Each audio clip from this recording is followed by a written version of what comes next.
حسبنا اللہ نعم الوکیل نعم المولا ونعم النصیر بسم اللہ الرحمن الرحیم الحمد للہ الذی ہدانا لہذا وما کنا لنہتدی لولا ان ہدانا اللہ لقد جاءت رسل ربنا بالحق الصلاة والسلام على أشرف الأنبياء والمرسلين وخاتم النبيين ورحمة للعالمين ومولانا وسيدنا أبي القاسم محمد اللهم صل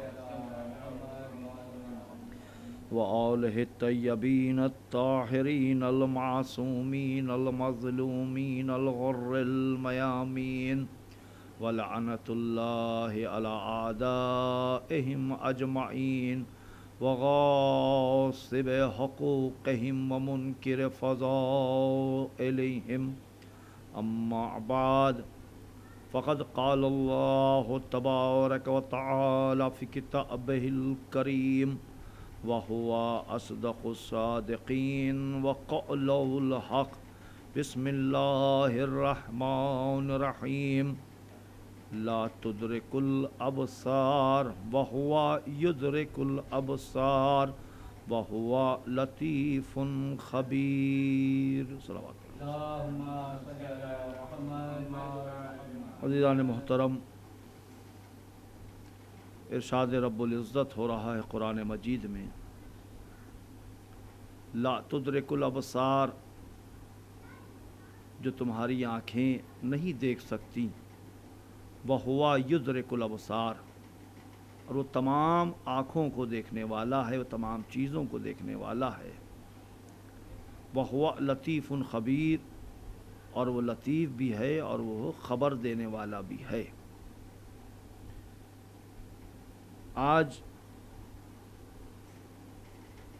ہم لوگ جس دور میں، جس زمانے میں گزر رہے ہیں، اور آج کا ہر انسان جو اہل بیت کا چاہنے والا ہے، محبان اہل بیت ہے، محبان رسول اپنے آپ کو کہتا ہے، محبان حسین اپنے آپ کو کہتا ہے، ہر فرد یہ کہتا ہے کاش ہم کربلا میں ہوتے تو امام حسین کے ساتھ رہتے، کاش ہم کربلا میں ہوتے تو ہم قربانی دیتے۔ یہ جملہ کہنا بہت آسان ہے، لیکن جب عمل کی بات آئے گی تو بہت مشکل ہے۔ جو لوگ یہ کہتے ہیں کاش ہم کربلا میں ہوتے، کاش امام حسین کے ساتھ ہوتے، تو ذرا اس جملے پر بھی غور کریں، اس بات پہ بھی غور کریں کہ آج کے دور میں آج کا حسین زندہ ہے، تو ہم اس حسین کے ساتھ دینے کے لیے کتنا اپنے آپ کو تیار کر رہے ہیں، اس حسین کے ہمراہ ہونے کے لیے ہم اپنے آپ کو کتنا آمادہ کر رہے ہیں۔ آج ہمارا آخری امام جو پردہ غیب میں ہے، وہ وقت کا حسین ہے، وقت کا علی ہے، وقت کا زین العابدین ہے۔ تو جو یہ دعویٰ کرتے ہیں کل ہم کربلا میں ہوتے، تو آج وہ یہی سوچ لیں کہ آج حسین ہیں، ہم ان کے ساتھ ہیں۔ تو ہم اس دور کے امام کے لیے، اپنے زمانے کے امام کے لیے اپنے آپ کو کتنا آمادہ کر رہے ہیں۔ اسی لیے میں نے اس آیہ کریمہ کی تلاوت شرف حاصل کیا کہ لا تدرک الابصار، جو تمہاری آنکھیں نہیں دیکھ سکتی، وہو یدرک الابصار، وہ تمام آنکھوں کو، تمام چیزوں کو دیکھنے والا ہے۔ ہم امام کو نہیں دیکھ پا رہے ہیں، لیکن امام ہمیں دیکھ رہا ہے، اور امام کی نظر ہم پر ہے، ہمارے ہر ایک عمل پر ہے، ہمارے ہر ایک فعل پر ہے۔ اگر ایک لمحے کے لیے امام کی توجہ ہماری طرف سے ہٹ جائے، امام کی نظر ہماری طرف سے ہٹ جائے، تو ہم تباہ ہو جائیں گے، ختم ہو جائیں گے، نیست و نابود ہو جائیں گے۔ یہ لطف کرم ہے پروردگار کا کہ اس نے وقت کا امام اپنی حجت اس دنیا میں رکھی ہے، حجت خدا باقی ہے جو ہم سب پر نظر کرم کیا ہوا ہے۔ آج ہم انتظار کر رہے ہیں اپنے امام کا، تو انتظار کس طریقے سے کیا جائے؟ انتظار کرنے والا کیسا ہو؟ قرآن مجید میں مختلف مقام پر پروردگار عالم ارشاد فرما رہا ہے کہ تم انتظار کرو، ہم تمہارے ساتھ انتظار کرنے والوں میں ہیں۔ تو پروردگار بھی انتظار کر رہا ہے، ہم بھی انتظار کر رہے ہیں، اور ختمی مرتبہ نے فرمایا کہ انتظار بہترین عمل ہے، پسندیدہ عمل ہے۔ مولا کائنات کا قول ہے کہ انتظار ایک عمل مستحب ہے اور اللہ کا محبوب ترین پسندیدہ عمل ہے انتظار کرنا۔ تو آج ہم اپنے امام کا انتظار کر رہے ہیں، منتظر ہیں اپنے امام کے، اور ہر روز یہ دعا کرتے ہیں کہ امام کا ظہور ہو جائے۔ تو ہم نے اپنے آپ کو کتنا تیار کیا ہے، ہم کس طریقے سے اپنے آپ کو تیار کر رہے ہیں کہ ہمارا امام آئے گا تو ہمیں کس حال میں دیکھنا چاہتا ہے وہ، اور ہم کس حال میں ہیں؟ کیا جس حال میں امام ہمیں دیکھنا چاہتا ہے ہم اسی حال میں ہیں، یا ہمیں اپنے آپ کو تبدیل کرنا ہے، اپنے آپ کو چینج کرنا ہے؟ جو موقع ہمیں دیا گیا ہے یہ اپنے آپ کو چینج کرنے کا دیا گیا ہے، تبدیل کرنے کا دیا گیا ہے کہ ہم اپنے آپ کو تبدیل کر لیں، یا پھر ہم وہ کریں گے کہ اکثر و بیشتر دیکھا ہے آپ نے بھی کہ جب آپ کے گھر پہ اچانک کوئی مہمان آ جائے تو مہمان سے ہم یہ کہتے ہیں، اچانک کوئی اگر آ جائے تو اب دروازے پر دق الباب کیا اس نے کھڑا ہوا ہے، ہم نے دیکھا کہ مہمان آیا ہے تو ہم اسے کہتے ہیں 1 منٹ، اور 1 منٹ کہہ کر ہم فوراً اپنے کمرے میں آتے ہیں، کمرے میں وہ جو چیزیں بکھری ہوئی ہیں ہم اس کو سمیٹ دیتے ہیں، پردہ کروا دیتے ہیں، خواتین کو کہتے ہیں گھر کے اندر چلیے، دوسری طرف چلیے، مہمان آ رہا ہے، سامان کو سمیٹ دیتے، صاف ستھرا کر دیتے ہیں۔ تو کیا جب ہمارا امام آئے گا اگر ہمارے دروازے پر آ گیا اور اس نے کہا کہ چلو ہمارے ساتھ، تو کیا ہم اپنے امام کو یہ کہیں گے مولا 2 منٹ رک جائیے، ہم ذرا اپنے آپ کو تیار کر لیں، ہم ذرا اپنے آپ کو آمادہ کر لیں؟ کیا ہم یہ کہیں گے؟ نہیں، ہمیں اپنے آپ کو آمادہ رکھنا ہے کہ جب امام کہیں تو فوراً ہمیں لبیک کہنا ہے، فوراً ہمیں جانا ہے۔ لیکن ہم جس زمانے میں گزر رہے ہیں ہم خالی زبان سے کہتے کاش ہم کربلا میں ہوتے، کاش ہم کربلا میں حسین کے ساتھ ہوتے، تو اس زمانے کا حسین زندہ ہے، ہم اس کے ساتھ کتنا شریک ہیں؟ صلوات پڑھے محمد علیہ تو شرائط انتظار میں ایک شرط یہ ہے کہ ہم اپنے آپ کو آمادہ رکھیں، تیار رکھیں کہ جب امام بلائے فوراً ہم امام کی آواز پر لبیک کہیں۔ اب سوال یہ بھی پیدا ہوتا ہے کہ جس کا ہم انتظار کر رہے ہیں کیا ہماری ملاقات ہوگی ان سے؟ ممکن ہے ملاقات؟ بالکل ملاقات ممکن ہے۔ اگر ملاقات ممکن نہ ہو تو ہم انتظار ہی کیوں کریں گے کسی کا؟ بھئی انتظار اس کا کیا جاتا ہے جس سے ملاقات ہو، اور جیسے جیسے ملاقات کا وقت قریب آتا ہے ویسے منتظر جو ہے وہ بے چین ہو جاتا ہے کہ اب ہمارا مہمان آنے والا ہے، اب فوراً پہنچنے والا ہے۔ تو جب امام کا ہم انتظار کر رہے ہیں تو امام سے ملاقات بھی ممکن ہے۔ ہاں، اب ملاقات کے طریقے ہیں، 2 طریقے ہیں۔ مثال کے طور پر ایک ہم عالم رویا میں دیکھیں، خواب میں دیکھیں امام کو اپنے خواب میں دیکھا، امام ہماری مدد فرما رہے ہیں، لیکن اس خواب کو ہم حجت نہیں بنا سکتے، دلیل نہیں بنا سکتے، لیکن ڈائریکٹ امام سے ملاقات ممکن ہے۔ لیکن شرط یہ کہ اپنے آپ کو ہم ویسا بنائیں، تب اپنے آپ کو ویسا آمادہ کریں، تب امام سے ملاقات ممکن ہے۔ تاریخ میں بہت سے ایسے واقعات ملتے ہیں، جیسے بہار الانوار کی 52ویں جلد میں 52 جلد میں ایک واقعہ نقل کیا ہے، بحرین کا واقعہ علامہ مجلسی نے نقل کیا کہ جب بحرین میں ایک بادشاہ تھا اور بحرین میں کافی تعداد میں اثنا شری تھے، محبان رسول تھے، تو اس کا وزیر جو تھا اس نے بادشاہ کو لا کر 2 انار دیے، انار میں لکھا ہوا تھا خلفاء کا نام، خلفائے راشدین کا نام کندہ تھا، اور بادشاہ کا دیکھیے ہمارے خلفاء راشدین جو ہیں وہ اللہ کی طرف سے منتخب کردہ ہیں، اللہ کی طرف سے بنائے ہوئے ہیں، اور دلیل اس کی ہے کہ اس انار پر ان کا نام باقاعدہ کندہ کیا ہوا ہے۔ بادشاہ دیکھ کر تعجب ہوا، تعجب کیا، اس میں متعجب ہوا، اس نے پھر کچھ شیعوں کو بلایا اور بلا کر وہ انار دکھایا، دیکھو یہ انار ہے، اور اس کے بعد ان سے کہا کہ تم اس کو ثابت کرو کہ یہ غلط ہے یا پھر اس مذہب کو قبول کر لو، اور ان کو مہلت دی گئی کہ اگر اس درمیان تم ثابت نہیں کر پائے تو تم سب اپنے مذہب کو، اپنے مسلک کو بدل لو، چینج کر لو، ورنہ ہم تم سبوں کو قتل کروا دیں گے۔ اب تمام محبان رسول جو تھے، عاشقان اہل بیت جو تھے، سب پریشان، یہ کیا ہو گیا۔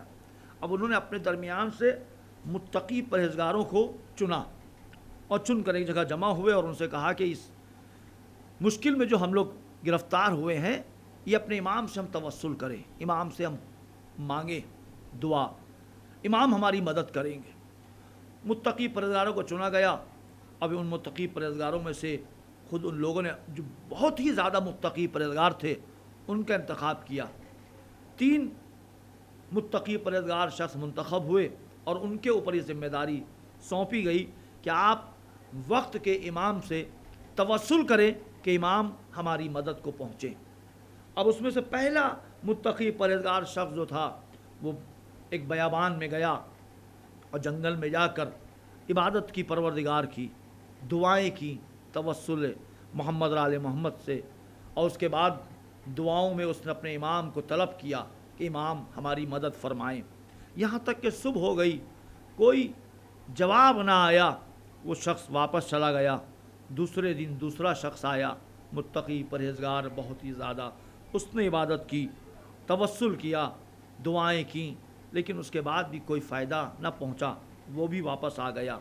تیسرے دن تیسرا متقی پرہیزگار شخص پہنچا، اس نے عبادت کی، دعائیں کی، توسل کیا اپنے امام سے، اللہ کو اس کے حق کا واسطہ دیا۔ تو ایک بزرگ سامنے آئے کہ تم نے مجھے کیوں بلایا ہے؟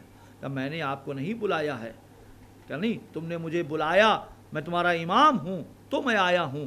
تو اس متقی پرہیزگار شخص نے کہا جب آپ ہمارے امام ہیں تو ہم نے کیوں بلایا ہے آپ ہم سے بہتر جانتے ہیں، ہمارا کیا سوال ہے وہ آپ ہم سے بہتر جانتے ہیں۔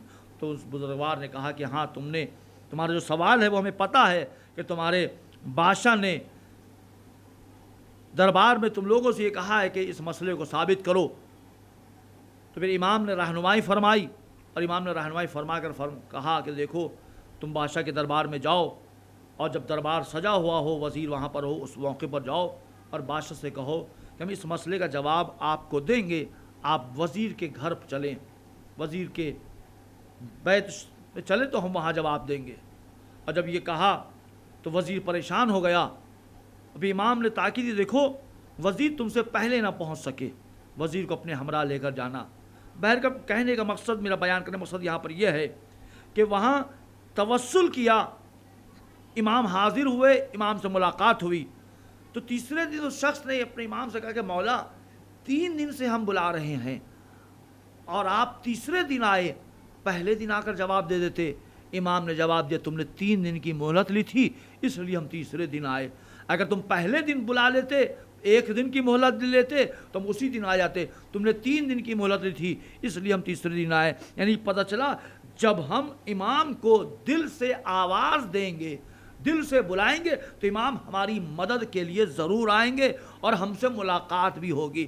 شرط یہ ہے کہ وہ اپنے آپ کو ویسا بنائیں، تب ممکن ہے کہ امام ہم سے ملاقات کریں۔ اور اس دنیا میں بھی امام نے کہا کہ ہم اپنے ہر مومن سے ملاقات کریں گے۔ امام جب حج کا زمانہ آتا ہے امام حج پر جاتے ہیں، تو کیا حج پہ جو مومن جاتے ہیں ان سے ملاقات نہیں ہوتی؟ کہ نہیں ہوتی ہوگی، کسی نہ کسی مومن سے امام کی ملاقات ہوتی ہے، لیکن ہم پہچان نہیں سکتے کون امام ہے۔ اور روایت میں یہ بھی وارد ہوا ہے کہ کوئی دعویٰ نہیں کر سکتا کہ ہماری امام سے ملاقات ہوئی ہے، دعویٰ کرنے والا جھوٹا ہے۔ ملاقات ہوتی ہے لیکن پہچان نہیں سکتے کہ یہ ہمارے امام ہیں۔ کل جب وہ وقت آئے گا کہ امام کا ظہور ہوگا، اور اگر ہم زندہ رہے یا عالم ارواح میں جب ہم ان کو دیکھیں گے تو ہم پہچانیں گے کیا ان سے ہماری ملاقات ہوئی تھی۔ لیکن امام جو ہیں مومن متقی پرہیزگار سے ملیں گے۔ ہم پہلے اپنے آپ کو مومن متقی پرہیزگار بنائیں، تب ہم کہہ سکتے ہیں کہ ہاں امام سے ہماری ملاقات ممکن ہے۔ روایتوں میں بہت سے واقعات وارد ہوئے ہیں ملاقات امام کے۔ آج کے دور میں علماء کرام، مراجع کرام جو ہیں ان کی ملاقات امام سے ہوتی رہتی ہے، اور وہ امام سے رہنمائی لیتے ہیں اور امام ان کی مدد فرماتے ہیں. تو بس پتہ یہ چلا کہ امام سے ملاقات ممکن ہے, ہم ملاقات امام سے کر سکتے ہیں. شرط یہ ہے کہ اپنے آپ کو ہم ویسا بنائیں, تب ہم کہہ سکتے ہیں کہ ہم اہل بیت کے چاہنے والے ہیں, اہل بیت کے ماننے والے ہیں. ہم صرف دعویٰ کرتے ہیں کہ ہم اہل بیت کے چاہنے والے ہیں. میں اکثر ایک جملہ کہا کرتا ہوں کہ ہمارا صرف دعویٰ ہے کہ ہم اہل بیت کو مانتے ہیں, رسول کو مانتے ہیں. ہم رسول کی نہیں مانتے, اہل بیت کو مانتے ہیں, اہل بیت کی نہیں مانتے. جس دن ہم نے اہل بیت کو ماننے کے ساتھ ساتھ اہل بیت کی مان لی, اس دن ہم کامیاب ہیں. اس دن ہمیں کوئی جھکا نہیں سکتا ہے, ہمارا سر اٹھا ہوا رہے گا, ہمارا سر بلند, سینہ بلند رہے گا. شرط یہ ہے کہ ہم ویسا اپنے آپ کو بنائیں پہلے, تب ہم کہہ سکتے ہیں ہم اہل بیت کے چاہنے والے ہیں. چونکہ یہ اسلام, یہ دین مذہب کہ جس کی ہم پیروی کر رہے ہیں, یہ آسانی سے ہم تک نہیں پہنچا ہے. بہت ہی مشکلات سے گزرتے ہوئے, سختیوں سے گزرتے ہوئے ہم تک یہ اسلام پہنچا ہے. اور اسی اسلام کے لیے پروردگار نے کہا ان الدین عند اللہ الاسلام, کہ میرے نزدیک پسندیدہ دین دین اسلام ہے. اور یہاں پر جب یہاں تک پہنچے تو ایک جملہ یہ بھی کہتا ہوا چلوں کہ یہ وہ اسلام ہے جس اسلام کے لیے اس نے انبیاء کرام کو بھیجا, ختمی مرتبت کو بھیجا, اور جب ختمی مرتبت تمام تبلیغ کے امور کو انجام دے چکے تو ایک امر مہم اپنے نبی کے ذریعے اس نے پہنچوایا اور حکم دیا, یا ایھا الرسول بلغ, اے رسول اس امر کو تم پہنچا دو. اگر تم نے اس امر کو نہیں پہنچایا تو گویا رسالت کا کوئی کام انجام نہیں دیا. تو ایک ایسا اہم کام اپنے نبی کے سپرد کیا, حوالے کیا کہ اب تمہیں اس کو پہنچانا ہے. جب نبی اس پیغام کو پہنچا چکے اور غدیر کے میدان میں اعلان کر چکے, من کنت مولا فہذا علی مولا, میں جس کا مولا ہوں اس کے علی مولا ہے. تب پروردگار عالم نے پھر ایک قرآن کی آیت نازل فرمائی, الیوم اکملت لکم دینکم, کہ آج دین کامل ہوا, نعمتیں تمام ہو گئیں. تو اب پتہ چلا کہ دین کامل بھی ہو رہا ہے تو ولایت علی سے کامل ہو رہا ہے. جب بغیر ولایت علی کے دین کامل نہیں ہو سکتا تو ہمارا ایمان بغیر ولایت علی کا کیسے کامل ہو سکتا ہے؟ جب تک ولایت علی نہ ہو انسان کامل نہیں ہو سکتا ہے, انسان کا ایمان کامل نہیں ہو سکتا ہے. تو ہم پہلے اپنے آپ کو ولایت کا مطیع بنائے, ولایت کا تابعدار بنائے. چونکہ صرف ہم سنتے ہیں شہزادی کونین کے بارے میں, جیسے ہم سنتے ہیں شہزادی کونین کی شہادت ہوئی, کیوں ہوئی یہ نہیں پتہ ہے. شہزادی کونین کی شہادت صرف اس لیے ہوئی ہے کہ مدافع ولایت تھی, ولایت کا دفاع کرنے والی تھیں, اس بنا پہ ان کی شہادت واقع ہوئی. مولا کائنات کی شہادت واقع ہوئی عدالت کی بنا پہ شہادت واقع ہوئی کہ بہترین عدالت تھی. تاریخوں میں ایک روایت ملتی ہے, ایک صلوات پڑھے محمد اور آل محمد. ایک واقعہ ملتا ہے جناب حلیمہ خاتون کہ جن کے وہ روایت میں ہمارے برادران اہل سنت کی روایت ملتا ہے کہ انہوں نے رسول خدا کو دودھ پلایا تھا, شیر پلایا تھا. ان کی قبر جو ہے شام میں غالباً ان کی قبر ہے. ان کی بیٹی یمن میں رہتی تھی اور یمن سے ایک بار وہ شام آئیں دربار میں شکایت لے کر. حاکم شام کا زمانہ ہے, دربار میں جانا چاہتی ہیں لیکن اجازت نہیں ملی. تو انہوں نے پیغام بھجوایا, جا کے کہہ دو کہ میں حلیمہ سعدیہ کی بیٹی ہوں, ملاقات کے لیے آئی ہوں. تو اجازت ملی. تو حاکم شام کو پتہ تھا کہ یہ اہل بیت کی چاہنے والی ہے, علی سے محبت کرنے والی ہے. کہ کیوں آئی ہو؟ کہ تمہارا گورنر جو وہاں پر ہے وہ بہت ظالم جابر ہے, لہٰذا تم گورنر کو چینج کرو, وہ ظلم کر رہا ہے. تو اس نے کہا ٹھیک ہے. پھر اس نے ایک سوال کیا کہ یہ بتاؤ علی زندہ ہیں یا علی مر چکے ہیں, جبکہ اسے پتا تھا کہ علی کی شہادت واقع ہو چکی ہے. پھر بھی اس نے اس سے سوال کیا کہ بتاؤ علی زندہ ہیں یا علی ختم ہو چکے ہیں.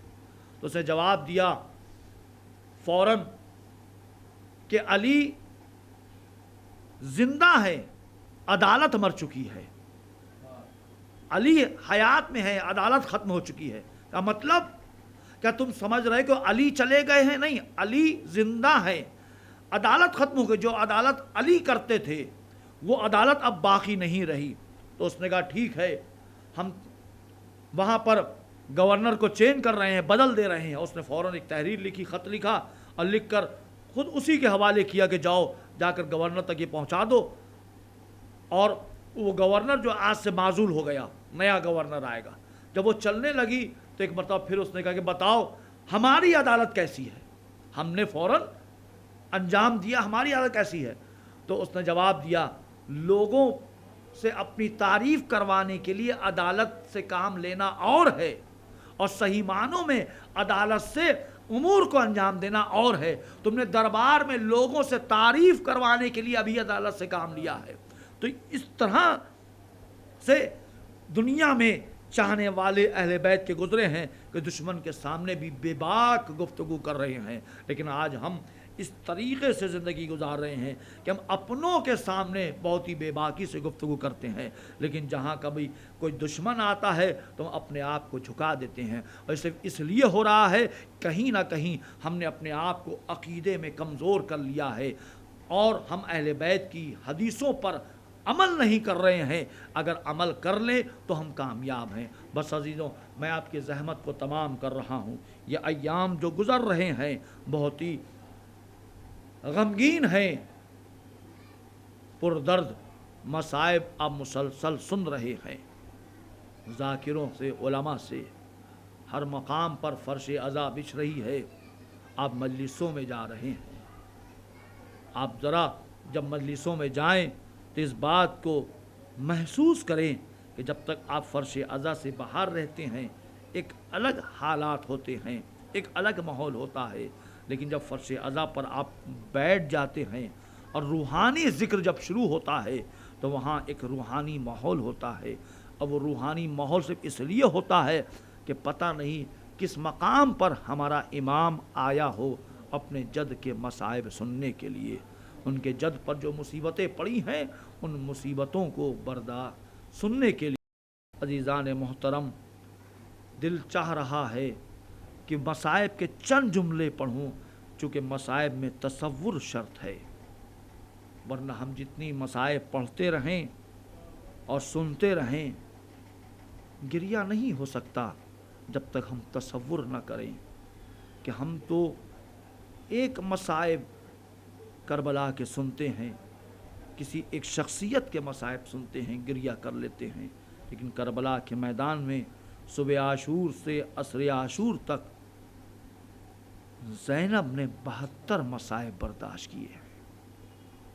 عزیزوں، صبح سے لے کر عصر کے ہنگام تک جو بھی شہید ہوا، امام حسین مقتل پہنچے اور مقتل پہنچ کر اس کا لاشا اپنے ہاتھوں سے خیمے تک لے کر آئے، خواہ وہ انصار ہوں یا غلام ہوں یا حر جیسا چاہنے والا آ گیا ہو، حر کا غلام ہو یا عزیز و اقربا ہو، سب کا لاشا حسین خود لے کر آئے ہیں۔ جب لاشا لے کر حسین آتے تھے، خیموں سے بیویاں نکلتی تھیں اور حلقہ بنا کر گریہ و بکا کرتی تھی، ماتم کرتی تھیں۔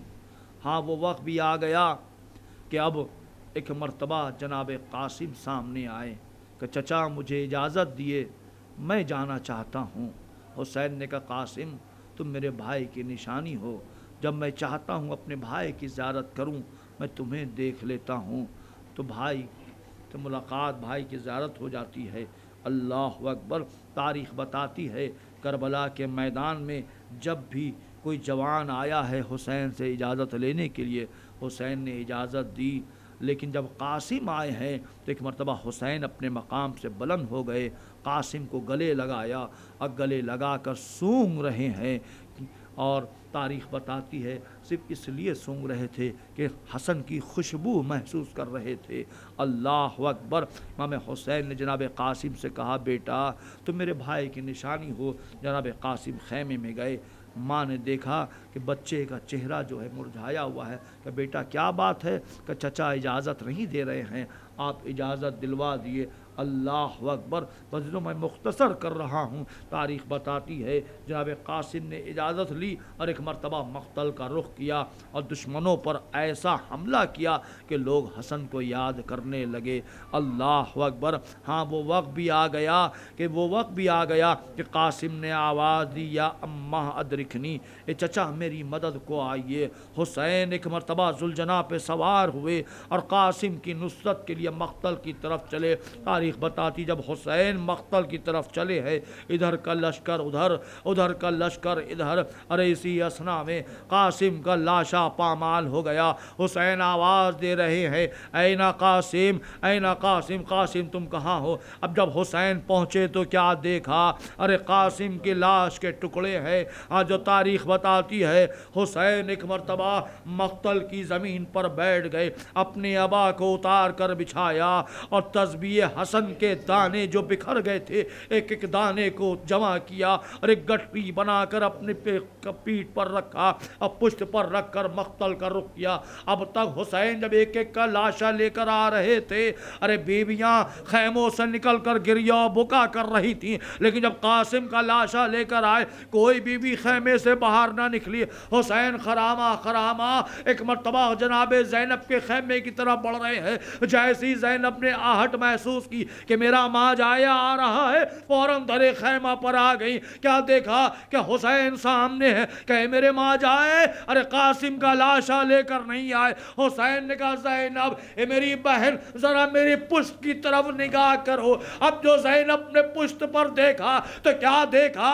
ارے حسین کی پشت پر ایک گٹری ہے جس سے خون رس رہا ہے، خون بہ رہا ہے۔ ابھی زینب یہ کہنا چاہتی تھی اے باجائے کہ یہ قاسم کا لاشا ہے، ابھی کہنا چاہتی تھی۔ امام حسین نے کہا اے زینب ذرا آہستہ، ارے ام فروہ پشت پر کھڑی ہے۔ اب جو جناب زینب نے دیکھا ارے پشت پر ام فروہ تھی، کہا بھابی جان، ابھی جملہ نہ ہوا تھا، ام فروہ نے ہاتھوں کو بلند کیا، پروردگار میری اس قربانی کو قبول فرمانا۔